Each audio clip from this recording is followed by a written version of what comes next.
Hi friends, ಹೇಗಿದ್ದೀರಿ? ಎಲ್ಲರೂ ಚೆನ್ನಾಗಿದ್ದೀರಿ ಅಂತ ಅನ್ಕೊಂಡಿದ್ದೇನೆ. ಬನ್ನಿ, ಇವತ್ತೊಂದು ಹೊಸ ವಿಧಾನದಲ್ಲಿ ಕಡಿಮೆ ಸಮಯದಲ್ಲಿ ಕಡಿಮೆ ಇಂಗ್ರೀಡಿಯೆಂಟ್ಸ್ ಹಾಕಿ ಹೊಸ ವಿಧಾನದಲ್ಲಿ ಮಾಡಿರುವಂತಹ ಒಂದು ಮಾಂಜಿ ಮೀನಿದು ಫ್ರೈ, ಗ್ರೀನ್ ಮಸಾಲ ಹಾಕಿ ಮಾಡಿರುವಂಥ ಒಂದು ಅದ್ಭುತವಾಗಿರುವಂತಹ ಮಾಂಜಿ ಮೀನಿದು ಫ್ರೈ. ಬನ್ನಿ ಇದನ್ನು ಮಾಡೋದು ಹೇಗೆ ಅಂತ ನೋಡೋಣ. ಅದಕ್ಕೂ ಮುಂಚೆ ನನ್ನ ವಿಡಿಯೋಸ್ ನಿಮಗೆ ಇಷ್ಟ ಆಗುವುದಾದ್ರೆ ಒಂದು ಲೈಕ್ ಮತ್ತು ಸಬ್ಸ್ಕ್ರೈಬ್ ಮಾಡೋದನ್ನು ಮರಿಬೇಡಿ. ಹಾಗೆ ಪಕ್ಕದಲ್ಲಿರುವ ಬೆಲ್ ಐಕಾನ್ ಕೂಡ ಪ್ರೆಸ್ ಮಾಡಿ, ನಿಮಗೆ ನೋಟಿಫಿಕೇಶನ್ ಬರ್ತದೆ. ಹಾಗೆ ನಿಮ್ಮ ಫ್ರೆಂಡ್ಸ್ ಫ್ಯಾಮಿಲಿ ಜೊತೆ ಶೇರ್ ಮಾಡಿ, ಸಪೋರ್ಟ್ ಮಾಡಿ. ಇಲ್ಲಿ ನಾನು 3 ಮಾಂಜಿ ಮೀನನ್ನು ಕ್ಲೀನ್ ಮಾಡಿ ಚೆನ್ನಾಗಿ ತೊಳೆದು ಇಟ್ಕೊಂಡಿರೋದು. ಈಗ ಇದಕ್ಕೊಂದು ಗ್ರೀನ್ ಮಸಾಲೆಯನ್ನು ನಾವು ರೆಡಿ ಮಾಡುವ. ಅದ್ಭುತವಾಗಿರುವಂತಹ ಒಂದು ಗ್ರೀನ್ ಮಸಾಲ ಫ್ರೈ ಇದು. ಈಗ ಇಲ್ಲಿ ನಾನು 1 ಹಿಡಿಯಷ್ಟು ಕೊತ್ತಂಬರಿ ಸೊಪ್ಪನ್ನು ಚೆನ್ನಾಗಿ ತೊಳೆದು ಕ್ಲೀನ್ ಮಾಡಿ ಇಟ್ಕೊಂಡಿದ್ದೇನೆ. ಇಲ್ಲಿ ನಾನು 7 ಹಸಿಮೆಣಸಿನಕಾಯಿಯನ್ನು ಇಟ್ಕೊಂಡಿರೋದು, ಮತ್ತು 1 ಲಿಂಬೆಹಣ್ಣು, ಮತ್ತು ಅರ್ಧ ಈರುಳ್ಳಿಯನ್ನು ಕಟ್ ಮಾಡಿ ಇಟ್ಕೊಂಡಿದ್ದೇನೆ. ಈಗ ಇದನ್ನು ಮಿಕ್ಸಿ ಜಾರಿಗೆ ಹಾಕುವ. ಕೊತ್ತಂಬರಿ ಸೊಪ್ಪನ್ನು ಈ ರೀತಿಯಾಗಿ ಕಟ್ ಮಾಡಿ ಹಾಕಬೇಕು.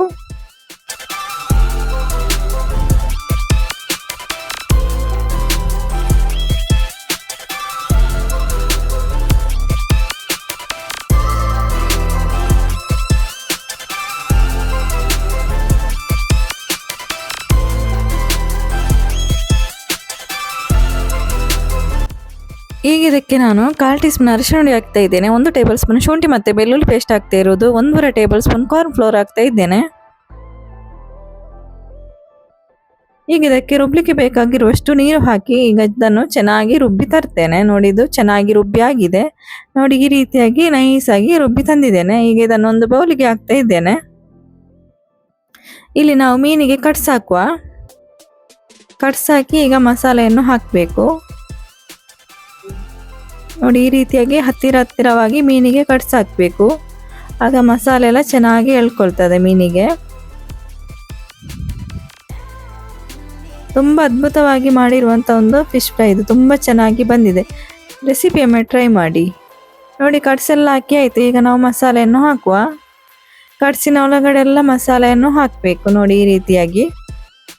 ನೋಡಿ, ಈ ರೀತಿಯಾಗಿ ಮಸಾಲೆ ಎಲ್ಲ ಹಾಕಬೇಕು. ಕಟ್ಸಿನ ಒಳಗಡೆ, ಮೀನಿನ ಒಳಗಡೆ ಎಲ್ಲ ಮಸಾಲೆಯನ್ನು ಹಾಕಬೇಕು. ಚೆನ್ನಾಗಿ ಮಸಾಲೆ ಹಾಕಿದ ನಂತರ ಈಗ ಇದನ್ನು ಒಂದು ಅರ್ಧ ಗಂಟೆ ರೆಸ್ಟ್ ಮಾಡಲಿಕ್ಕೆ ಇಡಬೇಕು. ಆಗ ಚೆನ್ನಾಗಿ ಮಸಾಲೆ ಎಲ್ಲ ಎಳ್ಕೊಳ್ತದೆ ಮೀನಿಗೆ. ನೋಡಿ, ಈ ರೀತಿಯಾಗಿ ಮೀನಿನ ಒಳಗಡೆ ಎಲ್ಲ ಹಾಕಬೇಕು ಮಸಾಲೆಯನ್ನು. ಮಸಾಲೆ ಹಾಕಬೇಕು. ಮಸಾಲೆ ಚೆನ್ನಾಗಿ ಮೀನಿಗೆ ಎಳ್ಕೊಳ್ತದೆ. ನೋಡಿ, ಮಸಾಲೆ ಎಲ್ಲ ಹಾಕಿ ಆಯಿತು. ಈಗ ಇದನ್ನು ಫ್ರೈ ಮಾಡುವ. ಇಲ್ಲಿ ನಾನು 4 ಟೇಬಲ್ ಸ್ಪೂನ್ ಎಣ್ಣೆ ಹಾಕ್ತಾ ಇರೋದು. ಎಣ್ಣೆ ಬಿಸಿಯಾದ ನಂತರ ನಾವೀಗ ಮಸಾಲೆ ಹಾಕಿರುವಂಥ ಮೀನನ್ನು ಫ್ರೈ ಮಾಡ್ಕೋಬೇಕು.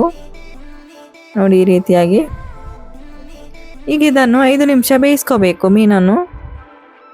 ಈಗ ಉಳಿದಿರುವಂಥ ಮಸಾಲೆಯನ್ನು ಈ ರೀತಿಯಾಗಿ ಮೇಲ್ಗಡೆಗೆ ಹಾಕಬೇಕು. ನೋಡಿ, ಈ ರೀತಿಯಾಗಿ ಇದು 5 ನಿಮಿಷ ಆದ ನಂತರ ನಾನು ಮಗುಚಿ ಹಾಕ್ತಾ ಇರೋದು. ಇದು ಮಗುಚಿ ಹಾಕಿದ ನಂತರ ಪುನಃ 5 ನಿಮಿಷ ಬೇಯಿಸ್ಕೋಬೇಕು ಇದನ್ನು. ಈಗ ಉಳಿದಿರುವಂತಹ ಮಸಾಲೆಯನ್ನು ಇದರ ಮೇಲ್ಗಡೆಗೆ ಹಾಕಬೇಕು. ನೋಡಿ, ಈ ರೀತಿಯಾಗಿ ಉಳಿದಿರುವಂಥ ಮಸಾಲೆಯನ್ನು ಕೂಡ ಈ ರೀತಿಯಾಗಿ ಮೇಲ್ಗಡೆಗೆ ಹಾಕಬೇಕು. ನೋಡಿ, ಈ ರೀತಿಯಾಗಿ ಈಗ ಇದನ್ನು 5 ನಿಮಿಷ ಪುನಃ ಬೇಯಿಸ್ಕೋಬೇಕು. ಅದ್ಭುತವಾಗಿರುವಂಥ ಒಂದು ಗ್ರೀನ್ ಮಸಾಲ ಮಾಂಜಿ ಫ್ರೈ ತುಂಬ ಚೆನ್ನಾಗಿ ಬಂದಿದೆ. ರೆಸಿಪಿಯೊಮ್ಮೆ ಟ್ರೈ ಮಾಡಿ. ನಿಮ್ಮ ಅನಿಸಿಕೆ ಅಭಿಪ್ರಾಯಗಳನ್ನು ಕಮೆಂಟ್ ಬಾಕ್ಸಲ್ಲಿ ತಿಳಿಸಿ. ಹಾಗೆ ನನ್ನ ವಿಡಿಯೋಸ್ ನಿಮಗೆ ಇಷ್ಟ ಆಗುವುದಾದರೆ ಒಂದು ಲೈಕ್ ಮತ್ತು ಸಬ್ಸ್ಕ್ರೈಬ್ ಮಾಡೋದನ್ನು ಮರಿಬೇಡಿ. ನೋಡಿ, ಅದ್ಭುತವಾಗಿರುವಂಥ ಒಂದು ಮಾಂಜಿ ಮೀನು ಫ್ರೈ ರೆಡಿಯಾಗಿದೆ. ತುಂಬ ಚೆನ್ನಾಗಿ ಬಂದಿದೆ. ಹೊಸ ವಿಧಾನದಲ್ಲಿ ಮಾಡಿರುವಂಥ ಮಾಂಜಿ ಮೀನು fry ready. Thank you for watching.